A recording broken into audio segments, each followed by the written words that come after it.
Olá, muito boa noite, sejam muito bem-vindos a mais um direto das Dicas da Farmacêutica. O meu nome é Paula Iglesias, sou a autora das Dicas da Farmacêutica, que produz conteúdos que podem encontrar no Instagram, no Facebook, no YouTube e num site www.dicasdafarmaceutica.pt. E hoje o nosso direto é muito especial e é diferente daquilo que temos vindo a fazer. Na sequência da nossa última live com a doutora Filipa Horta, surgiram inúmeras questões que nos foram colocadas nos últimos dias. E para responder justamente a essas questões que nos foram colocadas e àquelas que esperamos que hoje também nos coloquem, e sintam-se desde já à vontade para o fazer, pois o objetivo é que esta live seja de facto bastante interativa e para isso contamos com a vossa participação, com as vossas questões. Vou, desde já, convidar a doutora Filipa Horta para se juntar a nós.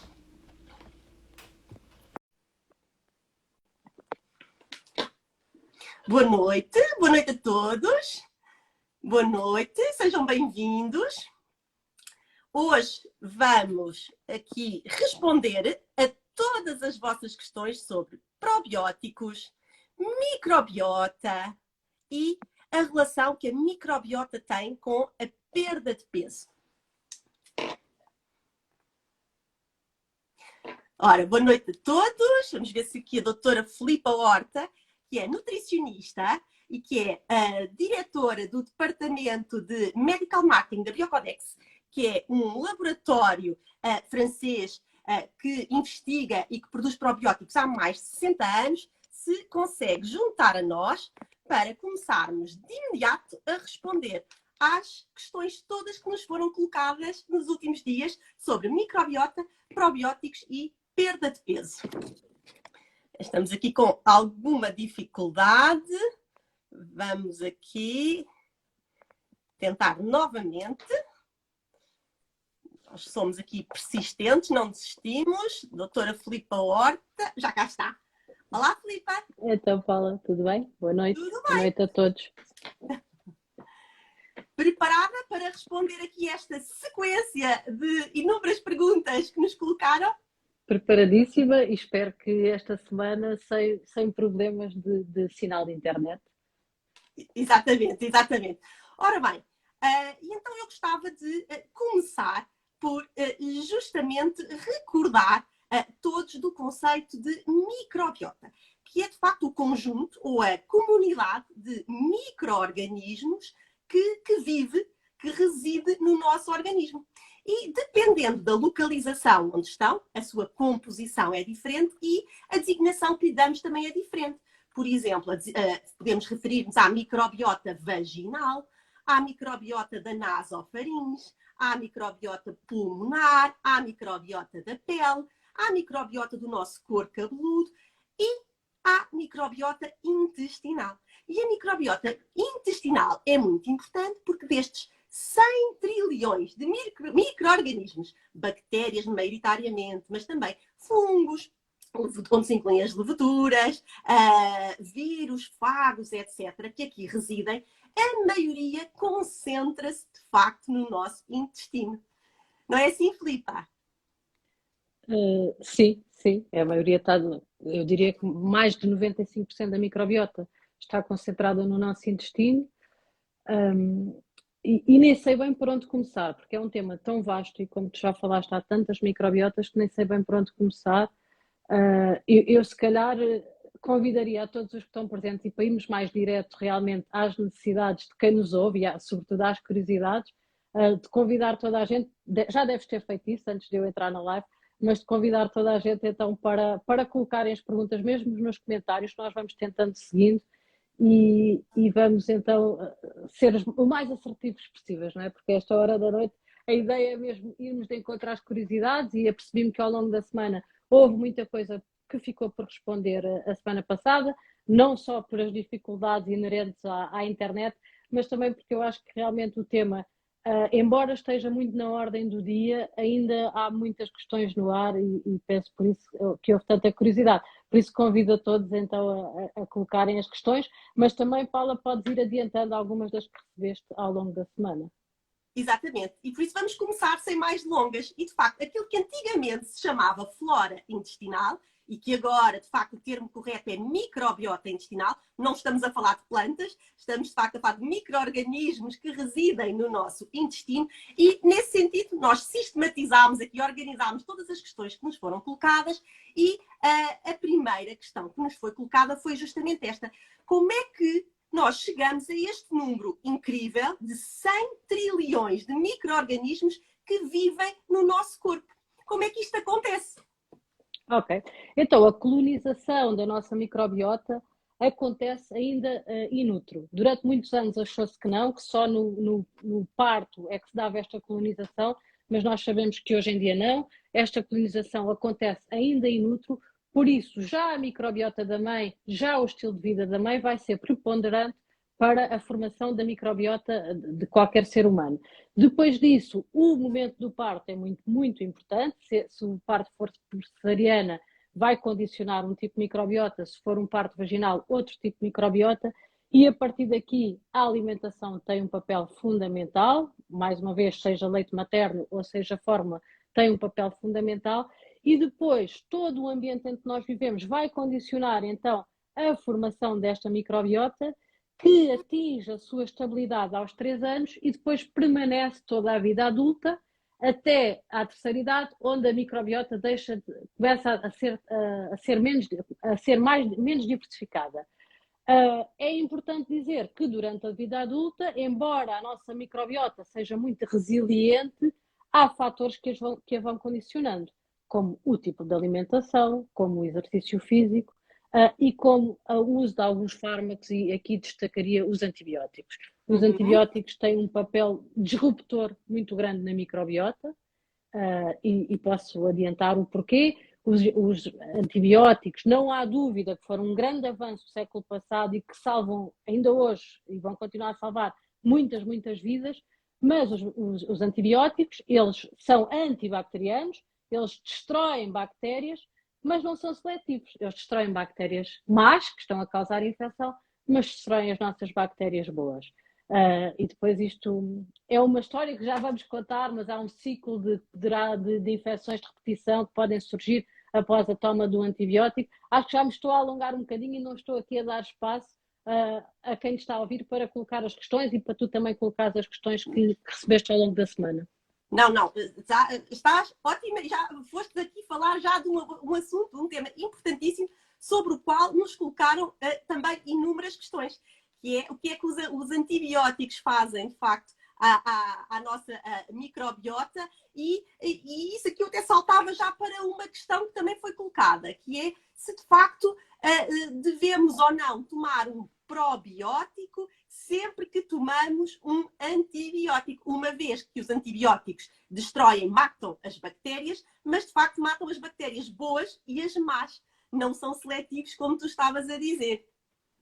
Sim, na verdade devemos tomar sempre um probiótico quando tomamos um antibiótico.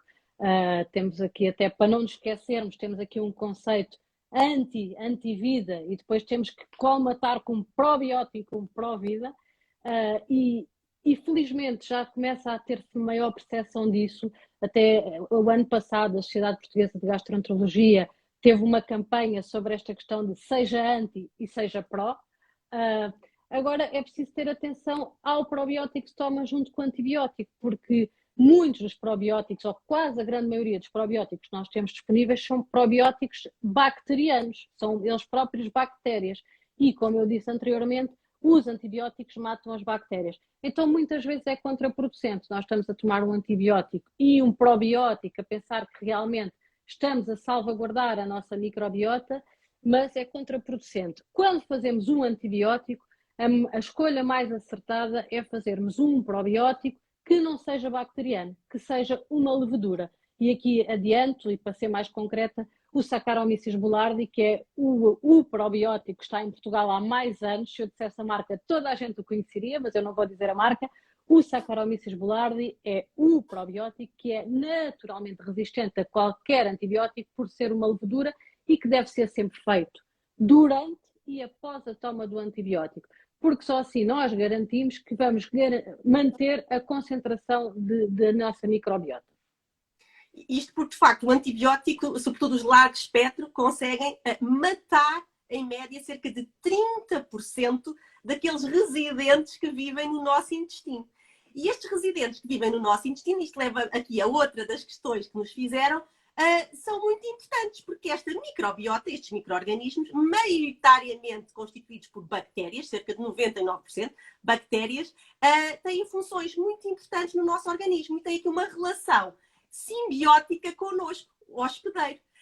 Nós que albergamos aqui estes 100 trilhões de micro-organismos, as nossas células.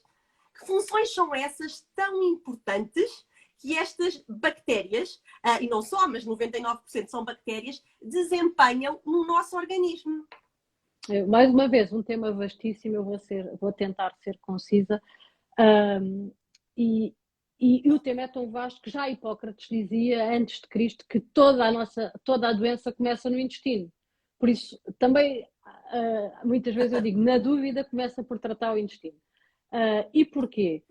Realmente, no intestino reside este manancial gigante de bactérias que hoje em dia, e Hipócrates foi realmente um visionário, porque hoje em dia temos muita ciência por trás e sabemos que esta microbiota vai condicionar um sem número de doenças ou, antes das doenças, muita saúde. E quais são essas doenças ou quais são essas funções, tal como tu me perguntaste? A microbiota, por exemplo, tem um papel preponderante nas nossas defesas. Isto é muito fácil de entender o porquê. Nós temos duas grandes, eu diria, grandes superfícies de acesso do meio exterior ao nosso meio interior. Um é a nossa pele, que é formada por várias camadas e, para além das várias camadas, as células estão muito íntegras entre si.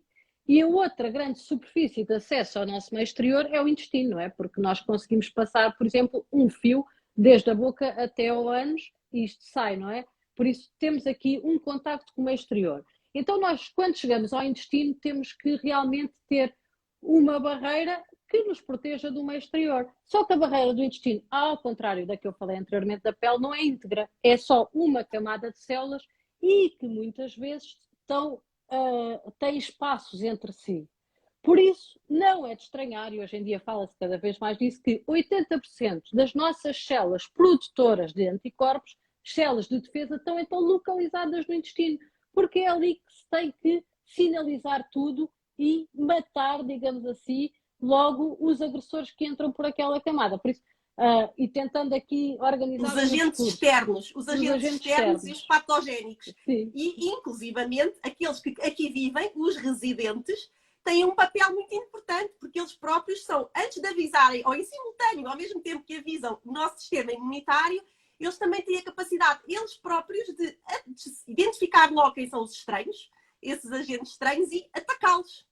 Sim, sim, sem dúvida. Mas tentando para além deste papel tão importante no sistema imunitário, que esta microbiota intestinal tem outras funções muito importantes.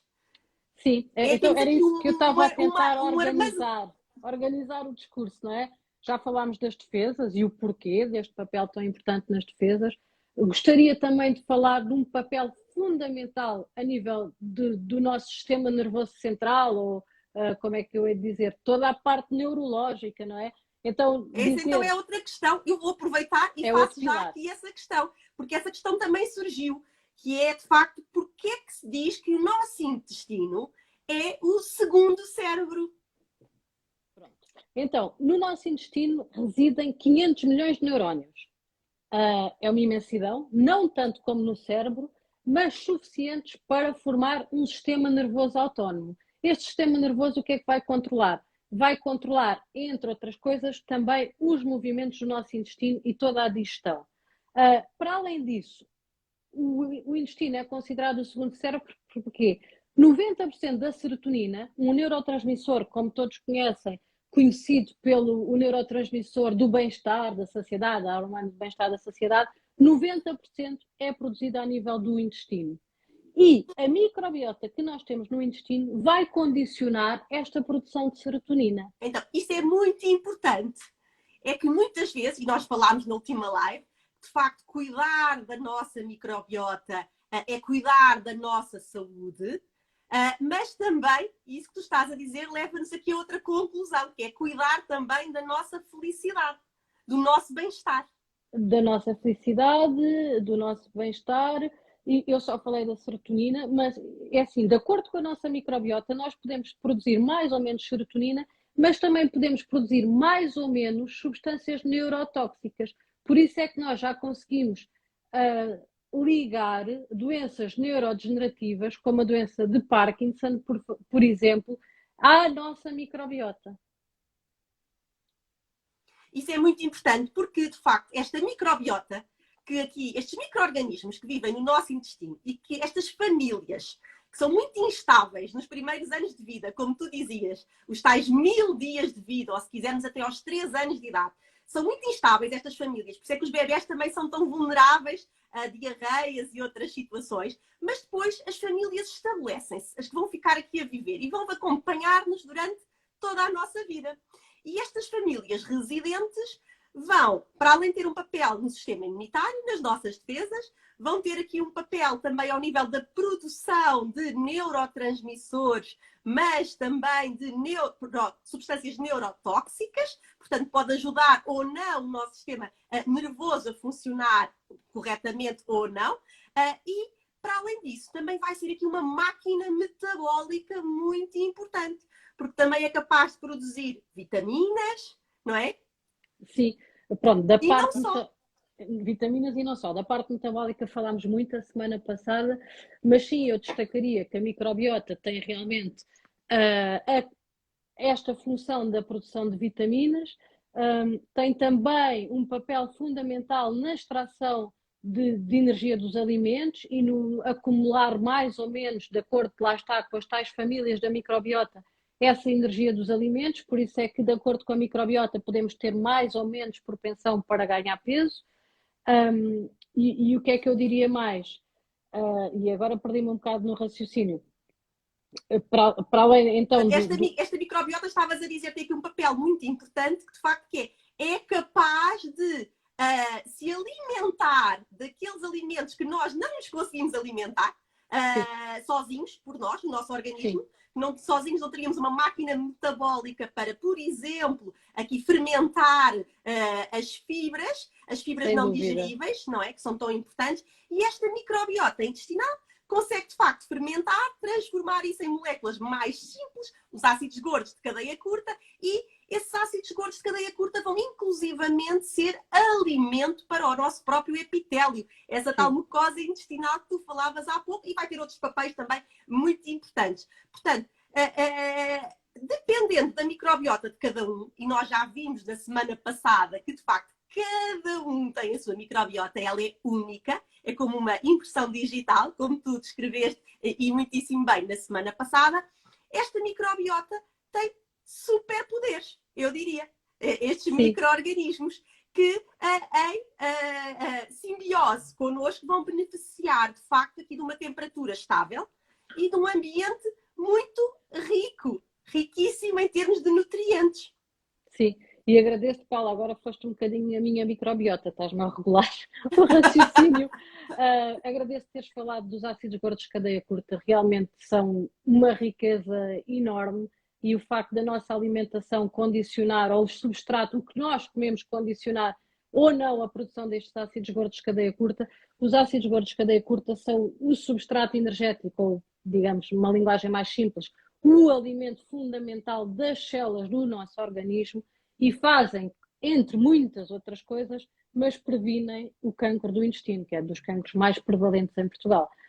Por isso, obrigada por me teres recordado aqui dos ácidos gordos de cadeia curta, sem dúvida fundamental para a nossa saúde, e que se estende a muitas outras funções, mas eu destacaria a prevenção do cancro do cólon.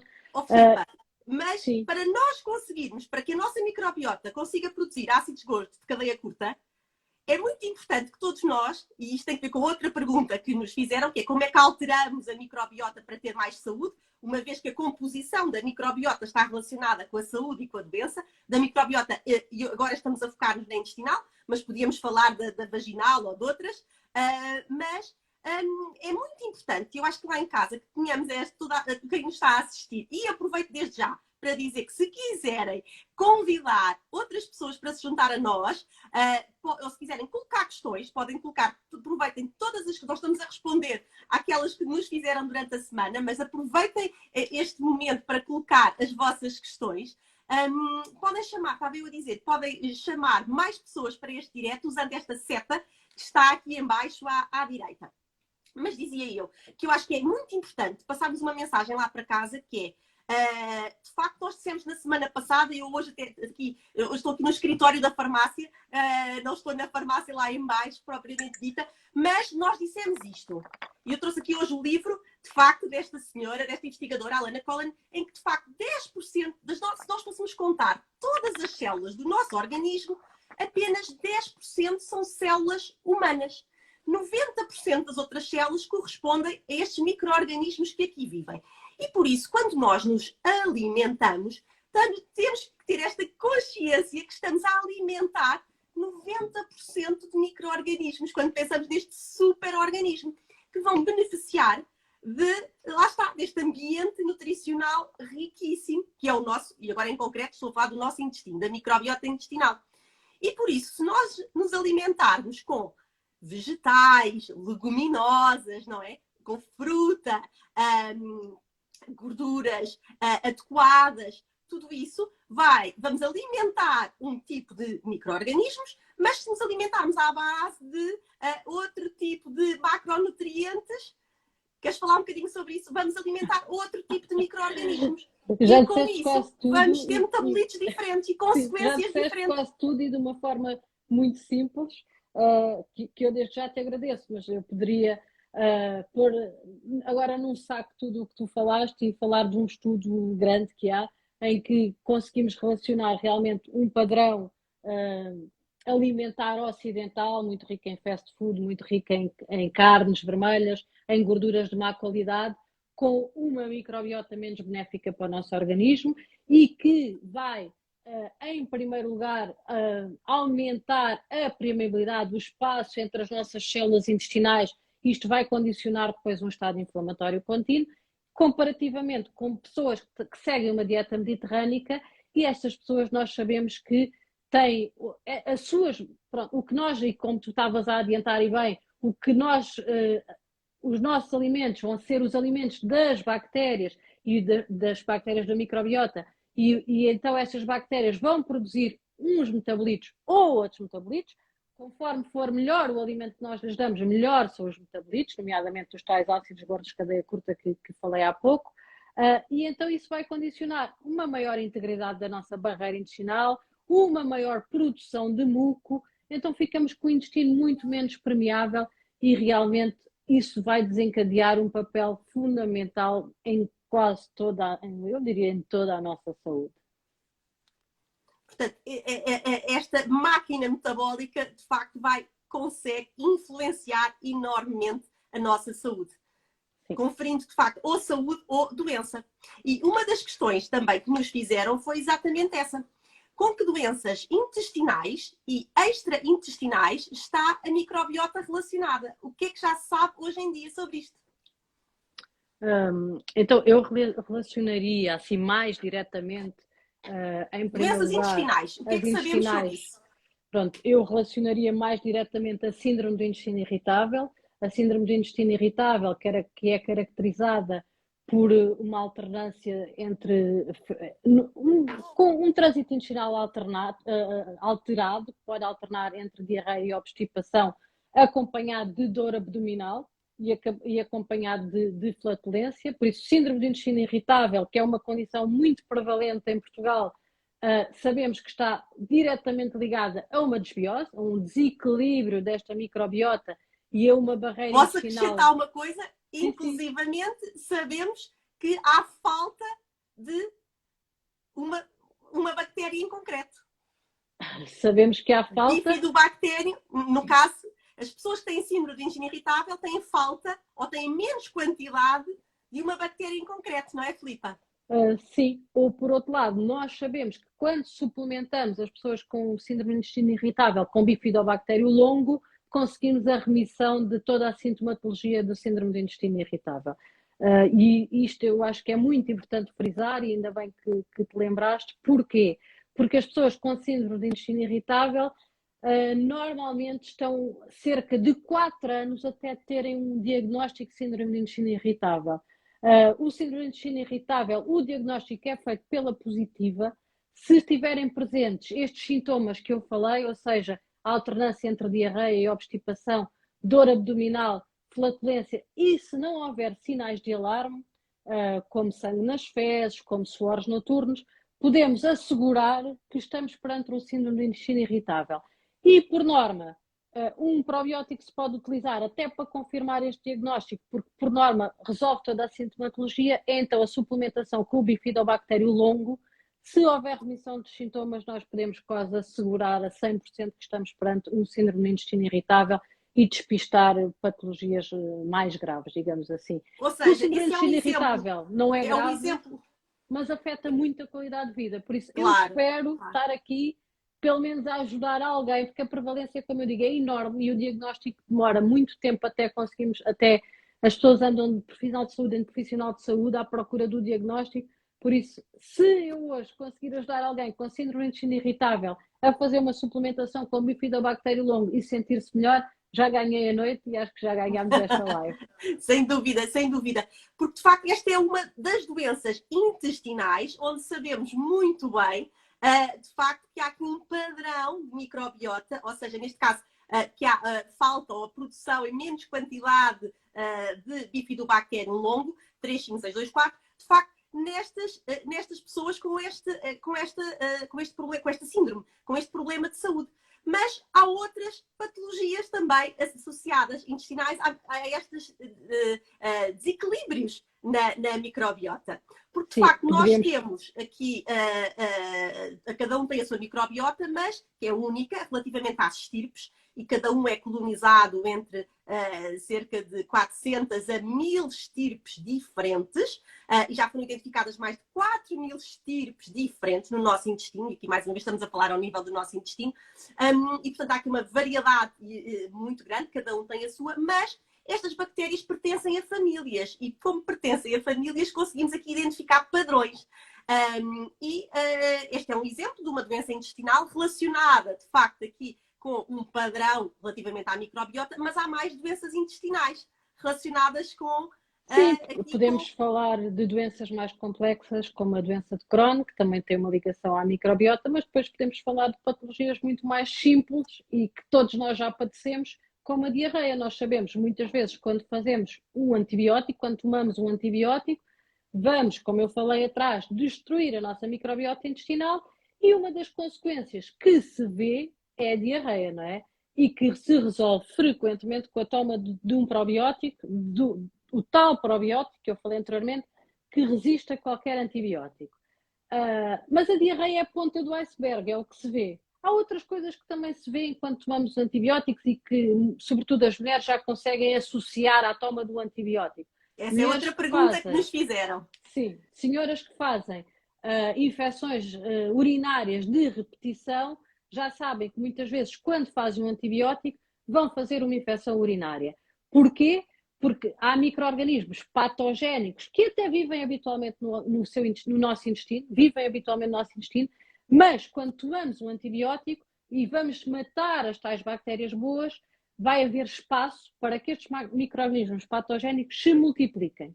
Ao multiplicarem-se exponencialmente, ao multiplicarem-se, acabam por passar para o ânus, acabam depois por a via ascendente chegar à bexiga, na bexiga vão se multiplicar, vão aderir à parede da bexiga e vão causar as tais infecções urinárias. Como é que se trata uma infecção urinária? Com antibiótico. Então isto vai ser cíclico. Como é que vamos inibir este ciclo? De duas formas.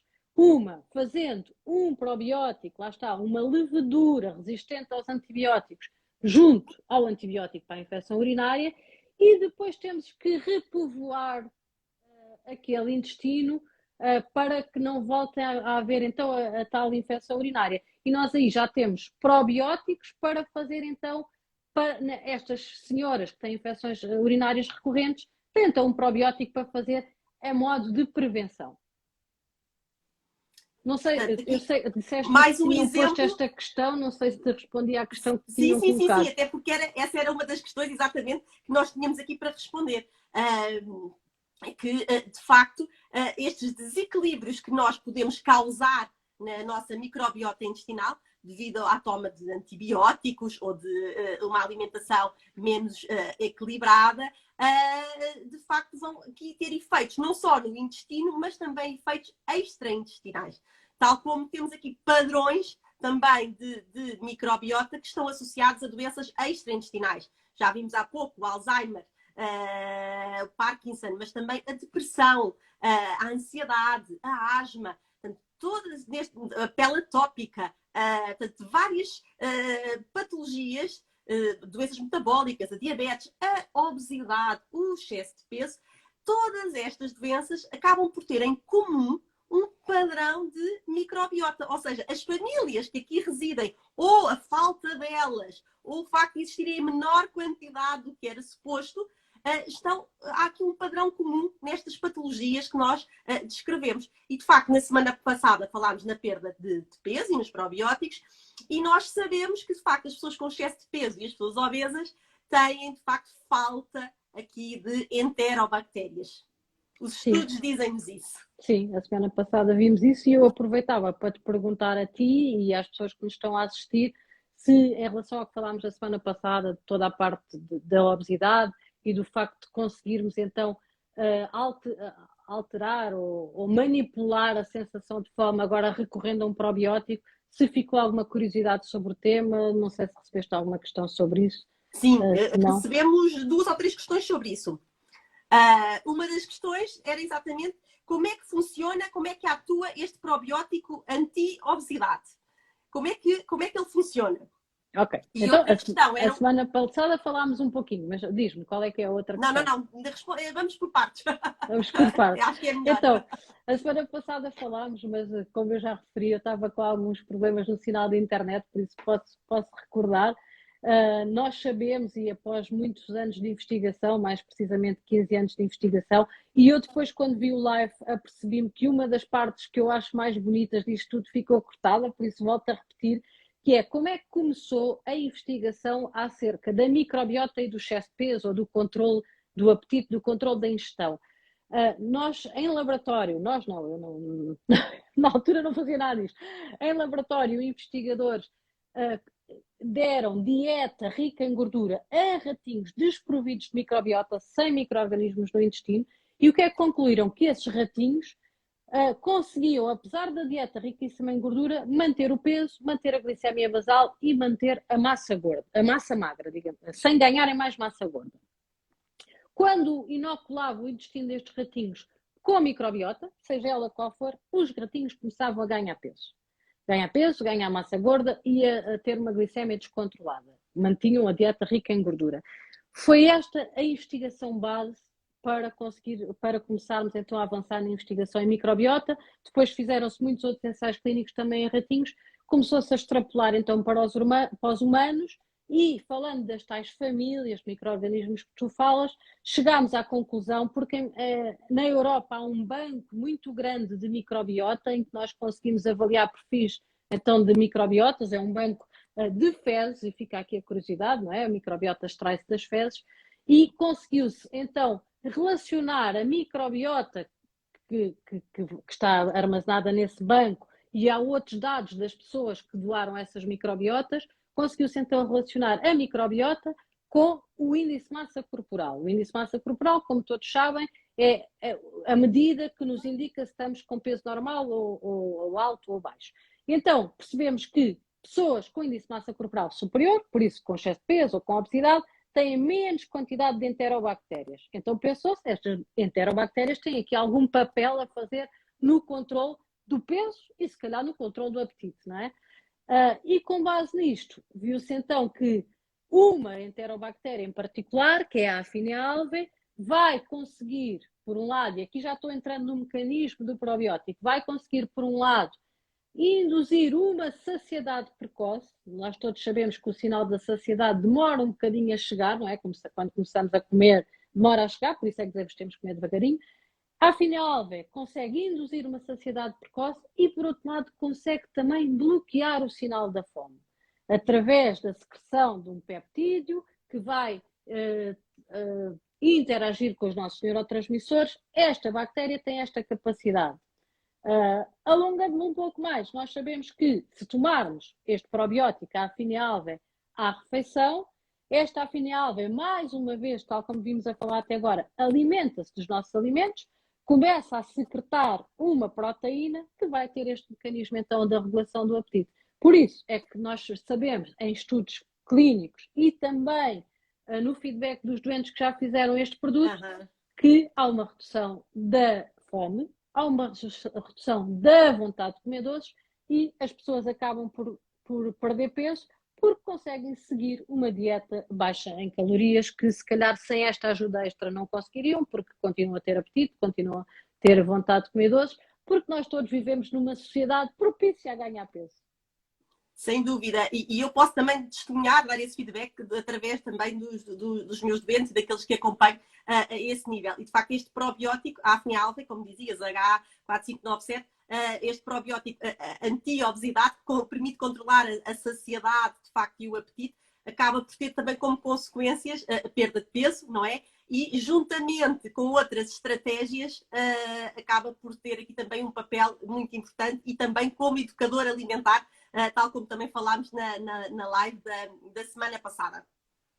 E eu acho que em relação a isto, havia ainda outra questão, que era os resultados dos estudos, o que é que nos diziam. Se quiseres acrescentar alguma coisa para podermos avançar para outras questões. Ok. Então, a semana passada eu também referi que os estudos que foram feitos com a Afinal-V em pessoas com excesso de peso mostram que, e num ensaio clínico com um grupo de controle, mostram que o grupo que foi suplementado com a Afinal-V consegue perder mais peso do que o grupo de controle, embora o grupo de controle também estivesse a seguir um plano alimentar hipocalórico, hipoalergénico, baixo em energia. O que tem a suplementação perde mais peso. Para além disso, os doentes ou as pessoas que foram incluídas neste grupo suplementado com a Afinal-V, o que é que relatam? Relatam menos quantidade de comida no prato, menos vontade de comer doces e menos snacking, o tal petiscar. Pronto, isto tudo somado vai com certeza resultar em perda de peso. Muito bem. E já falámos um bocadinho sobre a microbiota, a composição da microbiota, a relação da microbiota intestinal com a saúde, mas também com a doença, doenças intestinais e extraintestinais, não é? A importância de cuidar da microbiota para sermos saudáveis, mas também para a nossa felicidade, para o nosso bem-estar. A importância que tem também aqui nesta comunicação, neste eixo intestino-cérebro. Tínhamos aqui outras questões que eu acho que podíamos aqui concluir com este grupo de questões que têm que ver com como é que nós podemos alterar a microbiota. Como é que podemos, e cada um certamente lá em casa que nos estão a acompanhar, poderá já estar aqui a pensar como é que eu consigo então tirar mais partido da minha microbiota, torná-la ainda mais saudável. Então, e com isso ganhar saúde e bem-estar. Em primeiro lugar, adotar um estilo de vida saudável, e o estilo de vida saudável inclui repouso, inclui exercício físico, inclui uma alimentação. Isso é o que nos vai garantir uma microbiota mais saudável a vida toda. Depois, já falei de alguns fármacos que devemos evitar. Quando eu digo evitar, por exemplo, tomar o antibiótico quando ele é efetivamente prescrito pelo médico, não é? Quando é prescrito por médico, tomar. E como é que conseguimos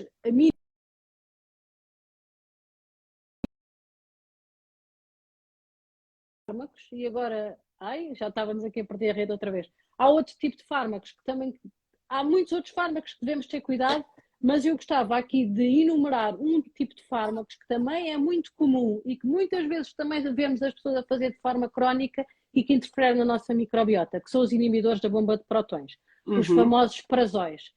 Esses também devem ser tomados quando o médico recomenda e por um período devemos estar constantemente a reavaliar se continuam a ser necessários ou não, porque os inibidores da bomba de prótons também causam uma desbiose marcada.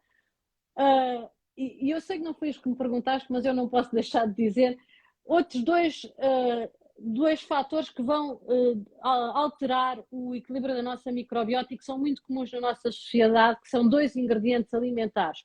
Adoçantes, que nós todos achamos que fazem muito bem porque substituem açúcar, adoçantes causam desbiose, e os emulsionantes que estão presentes nos molhos, nos gelados, causam desbiose. Por isso, ou seja, disbiose, portanto, causam desequilíbrios na desequilíbrio da microbiota. microbiota. Vão afetar negativamente a microbiota. Sim. Por isso, um conselho muito importante, nós devemos evitar alimentos processados. Tudo o que está empacotado, nós sabemos que tem muitos ingredientes que podem fazer mal a muita coisa, mas também à nossa microbiota. Por isso, lá está, é descascar mais e desempacotar menos para evitarmos realmente estes ingredientes que a indústria alimentar adiciona aos alimentos e que também causam um desequilíbrio da microbiota. Mas não foi isso que tu me perguntaste foi como intervir. Então, como intervir? Ou seja, a alimentação, mas não só. Como é que nós podemos aqui ajudar? Como é que podemos aqui suplementar? Ok, temos algumas armas. Posso falar aqui de uma arma que não está ao nosso alcance porque é mais do foro clínico, mas já se fazem transplantes de fezes para resolver muitos dos problemas que falámos, porque a transplantação de matéria fecal com fezes de um dador saudável vai resolver algumas destas patologias que falámos. Mas pronto, isto aqui só uma curiosidade. Nos contextos só mais uma curiosidade e no contexto e clínico. ambiente hospitalar. Sim, sim. Para quem está lá em casa e o que é que pode fazer para melhorar a sua microbiota? O principal que nós ou temos. para ter mais saúde. E voltando à alimentação, o Paula não quer que eu fale da alimentação, mas voltando à alimentação, devemos incluir na nossa alimentação, para além das fibras, alimentos fermentados. Alimentos fermentados que já contêm probióticos, sejam eles os pickles, sejam eles os iogurtes, sejam eles o kefir. Alimentos fermentados vão garantir um aporte maior de probióticos. No entanto, os alimentos, nós não conseguimos controlar a quantidade de probiótico que está nos alimentos. Para termos um aporte probiótico realmente mensurável, o que é que nós devemos fazer? Recorrer ou a medicamentos ou a suplementos alimentares com probióticos. E aqui também falámos a semana passada, mas volto a referir, é muito importante nós escolhermos o probiótico destinado ao fim a que se destina. A Paula já mencionou o Bifidobacterium longo 35624 e nós fazemos questão de falar destes números à frente, são as matrículas dos probióticos, digamos assim, porque os probióticos foram estudados em ensaios clínicos para o fim a que se destinam. Nós sabemos que o Bifidobacterium longo 35624 tem eficácia no síndrome de intestino irritável, tal como a Afinial VH4597 que falámos a semana passada, tem eficácia na perda de peso. Tal como a Saccharomyces boulardii para tratar a diarreia. A diarreia aguda e a diarreia associada aos antibióticos. Sim, sim, sim. Portanto, no fundo, o que tu estás a dizer é que cada estirpe, seja ela uma estirpe bacteriana ou de origem fúngica, como as leveduras, tem o seu efeito. Sim, sim. E, portanto, é importante que as pessoas eventualmente peçam ajuda a um profissional de saúde para, de facto, descobrir se tem algum desequilíbrio na microbiota e com o que é que seria o mais indicado para suplementar e se está ou não associado, de facto, a alguma patologia e se esta estratégia de suplementar com probióticos é ou não interessante e útil para cada pessoa em concreto. Claro, sim, porque também é importante perceber se a pessoa vai beneficiar de um probiótico e quando, não é? Eu não sei se tens mais questões, Paula, mas já estamos aqui há algum tempo e estão aqui alguns resistentes, por isso se calhar podemos voltar a convidar as pessoas que estão connosco para nos porem questões na caixa, se calhar fazemos isto uma coisa mais interativa, ou das questões que foram colocando ao longo da semana ainda há aí alguma coisa que tu achas? Eu acho que já respondemos a todas. Havia aqui uma questão que tem a ver exatamente com esta especificidade. Se os bifidobacterium, os lactobacilos dos iogurtes e do kefir são ou não suficientes. Mas acho que já respondeste a isto. Pois, são suficientes se nós soubéssemos a quantidade, não é? Portanto, são úteis, sem dúvida, não é? São úteis, sem dúvida, contribuem para a saúde intestinal, sem dúvida.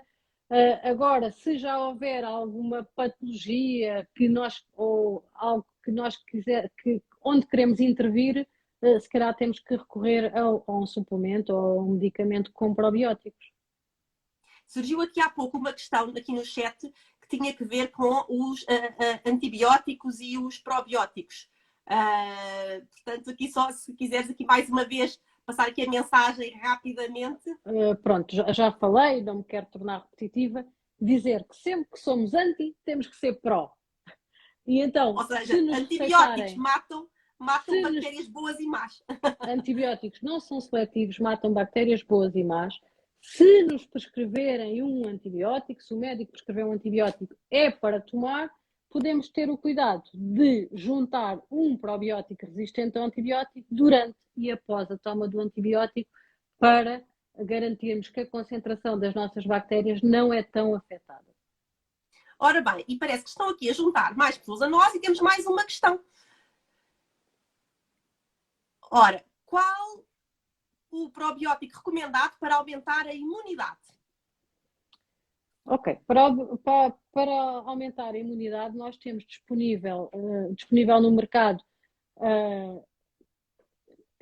não é uma estirpe isolada, nós temos alguns probióticos com a associação de duas ou três estirpes de probióticos e que associam também ou vitamina C ou vitamina D para aumentarmos a nossa imunidade. Mas sim, muito, muito, muito pertinente essa questão, porque, tal como eu disse anteriormente, 80% das células produtoras de anticorpos, de células do nosso sistema imune, estão no nosso intestino e conseguem, porque as células imunes do nosso intestino comunicam com as células imunes do nosso pulmão. Não me falou aqui da imunidade a nível de doenças respiratórias, não é? A imunidade que foi aqui falada não foi das doenças respiratórias, mas por estarmos numa pandemia já estamos tão condicionados que queremos aumentar a imunidade das vias respiratórias, então dizer que o nosso intestino... Hoje, quer dizer, a escola recomeçou, não é? Claro, e, portanto, está tudo preocupado com esta questão de reforçar o sistema imunitário. Sim, sim. Então, dizer que as células imunes do nosso intestino comunicam com as células imunes do nosso pulmão, tal como a Paula estava a dizer, há um eixo intestino-pulmão e conseguem, quando os probióticos chegam ao intestino, sinalizar aqui as células imunes do pulmão e quando somos realmente atacados por um agente patogénico que seja infeccioso para as vias respiratórias, já temos tudo sinalizado, já temos os nossos soldadinhos prontos a atacar e realmente a prevenir as infecções respiratórias. Não sei se me estavam a falar de infecções respiratórias, provavelmente sim. Provavelmente sim, são de facto as mais prevalentes nesta altura do ano, não é? Sim. E de origem viral. Cerca de 90% das infecções respiratórias agudas são de origem viral, não é? Sim. Portanto, agora, provavelmente sim. O que importa dizer respondendo também à é questão, que sim, existe um probiótico, que é no fundo uma associação, até não é só uma estirpe, mas são várias, são três, uma associação entre lactobacilos e bifidobacterianos específicos, juntamente com vitamina C ou D, também tem muita evidência científica aqui para ajudar a reforçar o nosso sistema imunitário. E agora temos aqui mais um comentário, antibióticos, probióticos, exatamente, anti-vida e pró-vida. Os probióticos são micro-organismos vivos. E depois temos aqui mais uma questão. Se eu quiser perder peso, o que é que me sugerem que tome? Portanto, aqui de facto a estratégia deve ser individualizada, personalizada, em preferência com a ajuda de um profissional de saúde, não é? E de facto, dentro dessas estratégias todas, que são inúmeras, falámos na semana passada, uma delas de facto pode incluir este aliado, que é este probiótico. Não é, Filipa? Sim, mais uma vez, pronto, diga estirpe, a FINEALVA HA4597, está disponível nas farmácias e os farmacêuticos conseguem aconselhar sobre esta suplementação, que é um aliado à perda de peso, vai fazer com que a gente consiga seguir um regime alimentar mais baixo em calorias. Portanto, não só nas pessoas com excesso de peso, mas também nas pessoas com obesas, não é? Sim. Mas aqui lá está a sublinhar a importância de um profissional de saúde. E temos aqui mais questões. Qual é o probiótico para prevenir doenças autoimunes? Bom, aqui já, Filipa, Queres acrescentar alguma coisa? Eu vi autoimunes Autoimunes, agora que é estejam no referente a início, doenças que estejam no autoimunes. início, acho eu, era o que estava lá. Então, doenças autoimunes, o que nós devemos garantir é a integridade da barreira intestinal, porque as doenças autoimunes, por norma, são um quadro inflamatório, então nós temos que garantir a integridade da barreira intestinal e um probiótico que tenha este efeito anti-inflamatório marcado. Eu Por aí exemplo, aconselharia o probiótico que tem mais evidência, porque é o probiótico que está há mais anos no mercado e que tem mais doentes tratados, Saccharomyces boulardii. Qualquer farmacêutico sabe aconselhar sobre a marca de Saccharomyces boulardii mais conhecida no mercado. que é importante aqui acrescentar que muitas vezes só está associada à diarreia para tratar a diarreia ou para prevenir a diarreia associada aos antibióticos, a diarreia aguda ou a diarreia associada aos antibióticos, mas que de facto tem 7 mecanismos de ação diferentes e com um papel importantíssimo e mais que descrito relativamente, de facto, aqui à sua importância ao nível do sistema imunitário, nomeadamente aqui aumentando, estimulando a produção dos tais anticorpos a nível intestinal, que tu referias há pouco, não é? A IgA secretora. E temos aqui mais uma questão, que é como tomar o probiótico para perder peso, a que horas, em jejum, já foi dito, mas repetimos. Como as bactérias se alimentam daquilo que nós nos alimentamos, não é? E mais uma vez aqui esta mensagem, ao alimentarmos as nossas células, estamos a alimentar também estes 90% dos nossos micro-organismos. Por isso, Filipa, quando é que se deve tomar a Afnialven? Pronto, por isso, tal como dizias, embora já tenha sido dito, é uma pergunta muito pertinente. Tal como dizias, as bactérias vão se alimentar do que nós comemos e vão multiplicar-se. Então, nós devemos tomar este produto, a Afnialven, junto com a refeição, não para ter menos fome nessa refeição, mas para ter menos fome nas horas a seguir a essa refeição.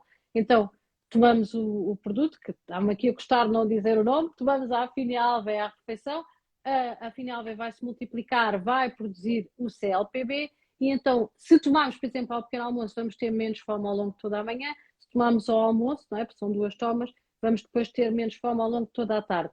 Nós sabemos que muitas vezes as pessoas têm fome ao fim do dia, então se têm fome ao fim do dia devem, por exemplo, ajustar as tomas e podem ajustar as tomas, fazer, por exemplo, ao almoço e ao lanche. Vejo aqui, e que também é uma questão na ordem do dia, jejum intermitente. Como fazer então este produto se as pessoas estão a fazer esse jejum intermitente? Muitas vezes o esquema que adotam é não fazer o pequeno almoço. Nesse caso, podem fazer este esquema posológico que acabei de dizer, almoço e lanche. Se o jejum intermitente, a refeição que se salta é então o jantar, faz pequeno almoço e almoço. Não há qualquer problema de conseguirmos ajustar as tomas à nossa alimentação e, sobretudo, aos períodos do dia em que temos menos fome. Mais fome. Mais fome, não é? Mais fome, para exatamente contrariar esse efeito através da toma deste probiótico. E vamos ver se há mais alguma questão. Quais foram os resultados que obtiveram as pessoas que tomaram em termos de peso perdido?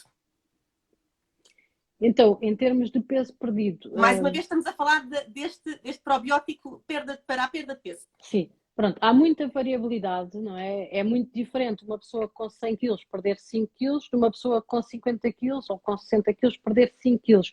Por isso, nós normalmente nos estudos que fazemos não medimos o sucesso do fármaco em termos de quilos perdidos, mas em percentagem de perda de peso. E o que nós sabemos é que perdas de peso na ordem dos 5% já trazem muitos benefícios para a saúde, nomeadamente na redução da diabetes, da hipertensão, dos riscos de doenças cardiovasculares. No estudo de intervenção que temos com Satília, as perdas de peso foram nessa ordem, dos 5% no primeiro mês. Não é? Depois, fantástico. Ao continuar a terapêutica, consegue-se outras percentagens de perda de peso. E ao fim de 3 meses, exatamente, portanto, o estudo não parou, esse estudo a que te referes, esse grande ensaio clínico, estudo clínico, ao fim de 3 meses também os resultados foram ainda mais evidentes. Portanto, aí a importância, lá está, do acompanhamento das pessoas por um profissional de saúde e dos resultados continuados no tempo, não é? E a importância, lá está, mais uma vez, do facto de ser um educador alimentar e permitir aqui esta constância, essa persistência nos resultados ao longo do tempo. E eu creio que se já respondemos, já respondemos aqui a todas as questões. Se quiserem aproveitar, colocar mais... Olha, surgiu mais uma. A escassa microbioma está associada à dificuldade em ganhar peso. Ora, esta pergunta é exatamente o oposto daquilo que temos vindo a falar. Muito bem, é muito interessante esta questão. Portanto, quando falamos em microbioma, estamos a referir-nos não só à microbiota, mas também aqui aos genes desta microbiota. E já falámos aqui que, de facto, esta microbiota, se contássemos em termos de células, é 10 vezes maior quantidade do que as células humanas, daí ser estes 90%, 10%. Mas quando falamos em termos de genoma, é 100 vezes mais. E, portanto, se esta microbiota, se a microbioma está ou não relacionada aqui com esta questão. Não do aumento de peso, mas da dificuldade em ganhar peso. Provavelmente, não é? Porque nós o que temos é que estar aqui em homeostasia. Se esta microbiota é escassa, está diminuída, provavelmente também a extração energética que a microbiota faz dos alimentos não é tão bem conseguida. Também, provavelmente, o trânsito intestinal pode estar mais acelerado com um quadro de diarreia e então poderá vir daí alguma dificuldade em ganhar peso.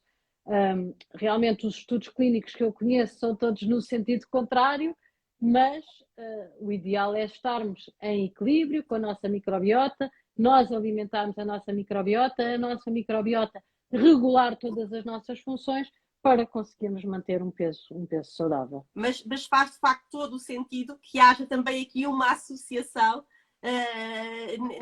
nestas situações também. Sim. Portanto, algo certamente aqui a estudar e a investigar e onde esperemos que a ciência também se dedique.